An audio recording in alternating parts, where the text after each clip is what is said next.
ചെമ്പരത്തിപ്പൂവ് എന്നും എനിക്കൊരു നൊസ്റ്റാൾജിയാണ് കേട്ടോ. കാരണം വെച്ച് കഴിഞ്ഞാൽ ചെമ്പരത്തിപ്പൂവ് അന്നൊന്നും നമുക്കറിയില്ലല്ലോ ചെമ്പരത്തിപ്പൂവിനൊക്കെ ഇത്രയും ഗുണങ്ങളുണ്ടെന്ന് ഒന്നും അറിയത്തില്ലല്ലോ.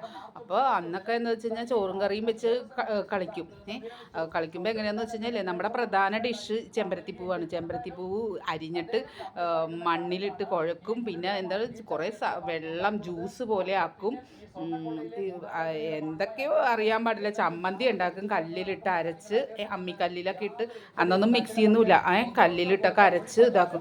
കുറച്ച് കഴിയുമ്പില്ലേ അമ്മയുടെയൊക്കെ കയ്യിൽ നിന്ന് നല്ലോണം കിട്ടും. വെച്ചാൽ ഈ കല്ലിലൊക്കെ ഇത് അരച്ചതിൻ്റെ കല്ലൊന്നും കഴുകൂലേ, അതിലൊക്കെ ഉണങ്ങി പിടിച്ചൊക്കെ ഇരിക്കും. ഇവർ തേങ്ങ അരക്കാൻ വേണ്ടി വരുമ്പോഴത്തേക്കും ഈ പരിപാടി ആയിരിക്കുള്ളൂ.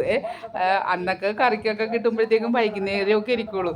അപ്പോൾ ഈ ഇരുട്ടത് വിളക്കൊക്കെ കത്തിച്ച് ഞാനൊക്കെ ഒരു അഞ്ചിലൊക്കെ പഠിക്കുമ്പോൾ ഞങ്ങൾക്കൊന്നും കറണ്ടില്ല, വിളക്ക് കത്തിച്ചിട്ടാണ്.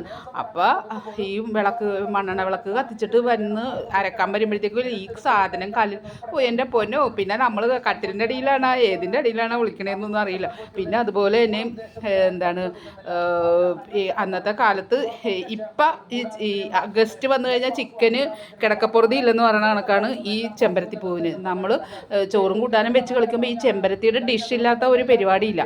അപ്പോൾ ഇതങ്ങോട്ട് ബ്ലേഡ് കൊണ്ട് അങ്ങോട്ട് അഞ്ചം പുഞ്ചം അങ്ങോട്ട് ചെറുതാക്കി അരിഞ്ഞ് എന്തൊക്കെയോ കാണിച്ച് കൂട്ടും. അത് കൂടാണ്ട് പിന്നെ പഠിക്കണ ഈ ആ സമയത്തൊക്കെ എങ്ങനെയാണെന്ന് അറിയാമോ, ടീച്ചറാകും. സ്കൂളിൽ നിന്ന് നമുക്ക് ടീച്ചറിൻ്റെ കയ്യിൽ നിന്ന് കിട്ടണ അടിക്കൊക്കെ മുഴുവനില്ലേ വീട്ടിൽ വന്നിട്ട് നമ്മൾ കളിക്കാൻ തരത്തില്ലേ, നമ്മളങ്ങ് ടീച്ചറാകും. ഒരു തോർത്തൊക്കെ അങ്ങോട്ട് ഉടുത്ത് ചുറ്റി തോർത്തൊക്കെ അങ്ങോട്ട് ചുറ്റിയിട്ട് എന്ത് ചെയ്യുന്നറിയോ, ഒരു വടിയും കൊണ്ട് ഇറങ്ങും. എന്നിട്ട് അങ്ങോട്ട് ഈ പൂവൊക്കെ വിടർന്ന് നിൽക്കുന്ന പൂവിലോട്ടൊക്കെ വടി എടുത്തിട്ട് അങ്ങ് അടിക്കും.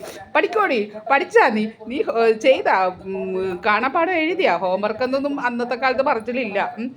പഠിച്ചാ എന്തൊക്കെയോ പറഞ്ഞിട്ടില്ലേ. ഈ ചെമ്പരത്തിപ്പൂവിലിട്ടൊക്കെ അടിച്ചിട്ടില്ലേ ഈ പൂവൊക്കെ ചിഹ്നം പിന്നെ പോകും. എൻ്റെ മോനെ പാവം ചെമ്പരത്തിപ്പൂ. ഇന്നിപ്പോൾ ചെമ്പരത്തിപ്പൂവിനെ ഐ ലവ് യു. അപ്പോൾ ഇതൊക്കെയാണ് കേട്ടോ. അങ്ങനെ ഒരുപാട് നൊസ്റ്റാൾജിയാണ് ശരിക്കും പറഞ്ഞാൽ ഈ ചെമ്പരത്തിപ്പൂവിനോട് അനുബന്ധപ്പെട്ട് കേട്ടോ. അപ്പോൾ നമ്മുടെ ഇതൊക്കെ ചെയ്യുമ്പോൾ ഇങ്ങനെ ഓരോന്നൊക്കെ ഓർക്കണത്. അപ്പോൾ ഇതൊക്കെയാണ് കേട്ടോ എൻ്റെ മൂകാംബിക കാഴ്ചവെണ്ണയുടെ നൊസ്റ്റാൾജിയൊക്കെ ഓർത്തു ഈ വിശേഷങ്ങൾ കേട്ടോ. നിങ്ങൾക്കും ഒക്കെ ഉണ്ടാവില്ല ഇങ്ങനത്തെ ഓർമ്മകൾ. ഓക്കെ.